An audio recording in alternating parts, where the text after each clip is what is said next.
hate them all with a passion. Stand by.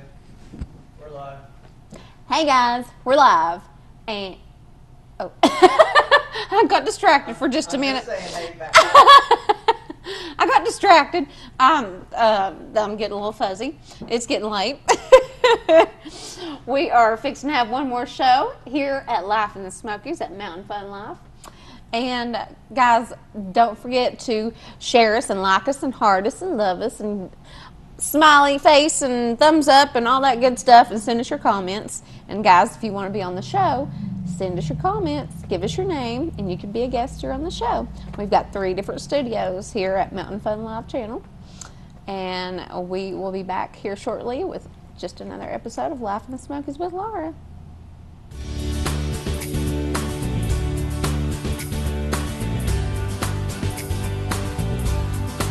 Check out Bass Militia's great apparel. The Bass Militia fishing team is a brotherhood of fishermen, helping out each other and helping to raise money for veterans and military personnel. So be a part of the Bass Militia fishing team. Go to www.bassmilitia.com and be a part of a great team. You can also find them on Facebook. Bass Militia is a proud sponsor of Life in the Smokies with Laura. Thanks, Bass Militia.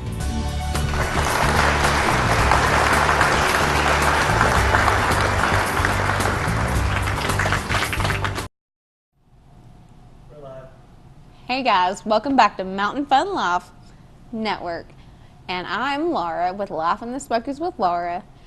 Thank you, Bass Militia, for being my sponsor. You rock. And today we have Michael from Johnson's Pest Control. Hi, Michael. Hello. Thanks for being on the show today. You're welcome. So, do you own this business? No, ma'am. I'm one of the employees. One of the employees. Okay. So, where are you guys located at? Our office is right here in Sevier County. Okay. It's in downtown Sevierville, on Bruce Street. Been in business for 34 years. Okay. Started in 1984. Wow. Owner lives here local. It's our only office is right here in Sevier County. We cover a pretty large area of East Tennessee. We'll go up as far as Cott County, Newport, and stuff like that, and then as far down the other way as down to Loudon. Okay. So pretty much anything in between those areas, we come out and take care of somebody. Alrighty. Well, so what are some of your biggest issues that you face in this business? Sure. Well, especially this time of year, the two big things. The first one is probably carpenter bees that we see a lot of this year. Mm-hmm. People call them wood boring bees, or people often call them bumblebees. But they're the bees that are swarming around, making dime-sized holes in your cabin right now, or in the soffits of your house, or wherever they can find some wood, your deck. That's a big thing that we're dealing with. It's very much a springtime pest. Mm-hmm. Getting active as our weather's finally getting better now. Getting a little warmer. We're going to see a lot of those out in the next couple of weeks. We've been seeing them some already. Then we'll get a dip in weather and they'll kind of go back in. But we're going to start seeing them pretty heavy probably next week. We have a great program to help with that, help protect your investment, because obviously they're doing damage to the cabin. Mm-hmm. And that's something we want to try to prevent as best as possible. And then the other thing that you see a lot this time of year is termites. Termites generally, they can reproduce year-round, but they tend to do so in the spring. That's when the conditions are most favorable for them to do that. And so we get a lot of calls, there's little black bugs swarming in my house. So one of the things I was going to give kind of people some information about the difference between a swarming ant and a swarming termite. How you can pick one up if you're so brave to pick up a bug and tell the difference. I'm terrified of bugs. So there's 3 major differences between the two. Probably the easiest one to see is their waistline. I knew she'd make a face at me. Ants have a pinched waist. They have a segment and it's pinched together, and then another segment. Yeah. Whereas termites are a straight body. There's no segmentation to the body. That's the easiest thing to see.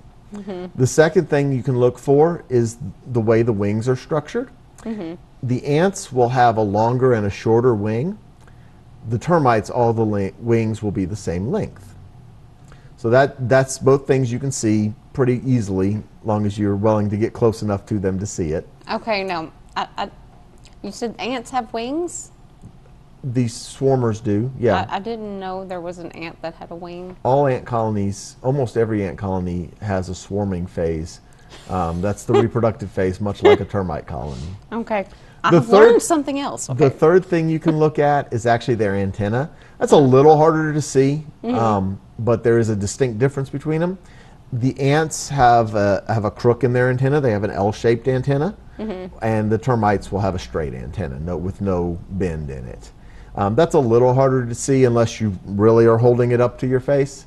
But you can see, I mean, the waist and the wings are very obvious. Yeah. And of course, if you're still not sure, then you should call a pest control provider, us or another company, and have them come out and look at it to see and to assess the situation. And even if you are sure, you probably still need somebody to come out and look at it and assess the situation, let you know what needs to be done to treat that. Termites will have, in this area, we'll have anywhere from 10 to 15 colonies of termites, individual colonies, not related by any means, in about every acre of land. Holy cow. So Tennessee is one of the states with the heaviest termite population. Really? Yeah, pretty much anything Tennessee and south is going to be your worst termite populations. But termites can be found in 49 of the 50 states. The only state without termites is Alaska. So if you don't want termites, move to Alaska. Got to deal with polar bears, but no termites. Well, daggum, how come they're so common? They're just adapted for survival. You know, what we have here is a subterranean termite, so it lives underground. Yeah.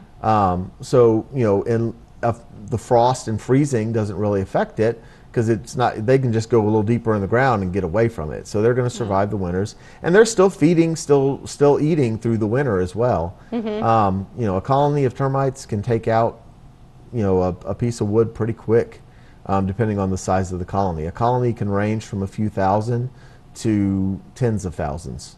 Dang. You know, it just depends on how old that colony is, how long they've been around. That's why it's so important to have your house checked periodically for termites. We certainly recommend using the Centricon system to protect your house 24/7, 365 days a year. It's always there protecting. Even if the pest control person isn't there on your property, it's still working even while we're not there. How does that work? So inside the stations, there's a bait, and termites are forage feeders. They're always looking for food. So as they get out doing their thing, the way that nature has got them working. That's why they don't have a pinched waist. Yeah, they eat all the time.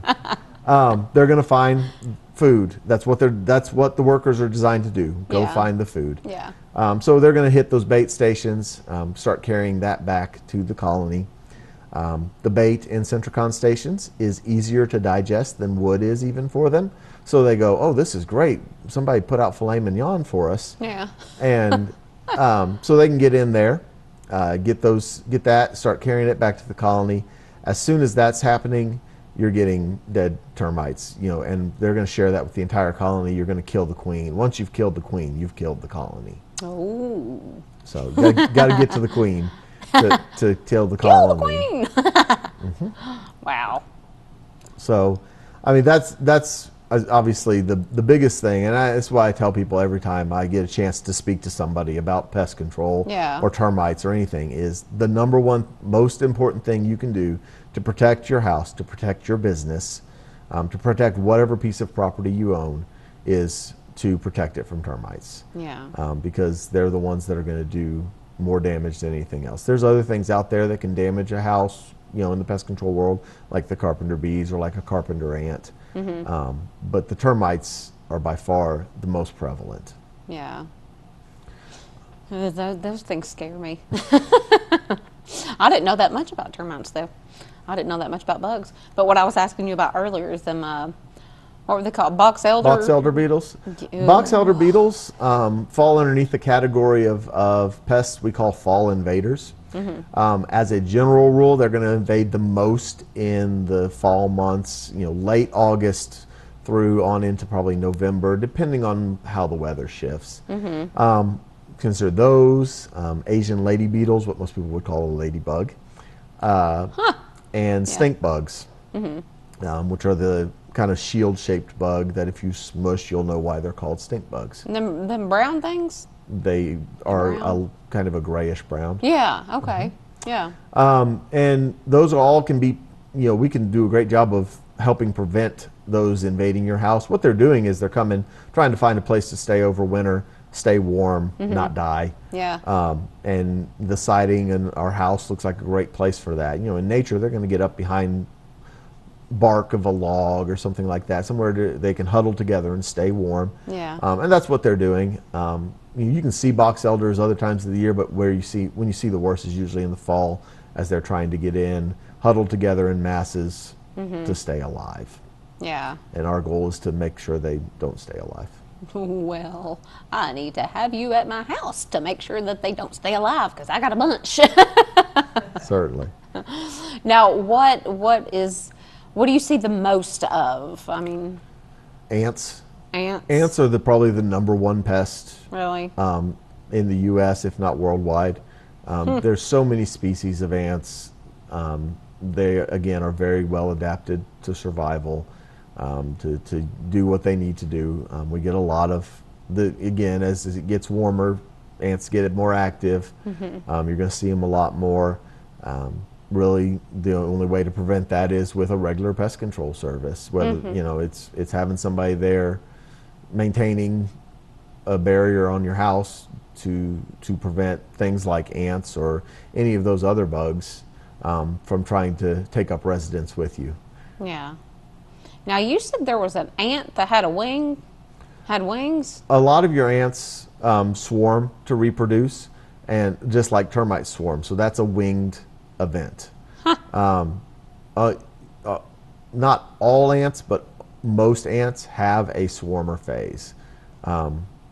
This is the time of year where we get a lot of calls to come out and decide which one it is, because the homeowner doesn't know. They just know there's a bunch of little black bugs flying in their house all of a sudden.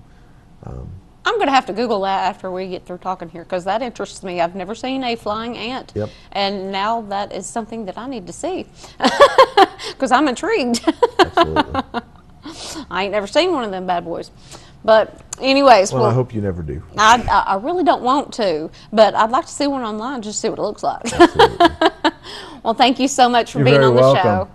Hey guys, thanks for tuning in to Life in the Smokies with Laura. And don't forget to tune in to the next episode. Thanks for watching, guys. And remember, climb a mountain, have fun and laugh. Bye, guys.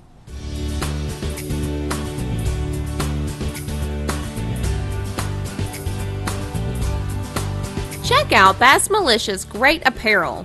The Bass Militia fishing team is a brotherhood of fishermen, helping out each other and helping to raise money for veterans and military personnel.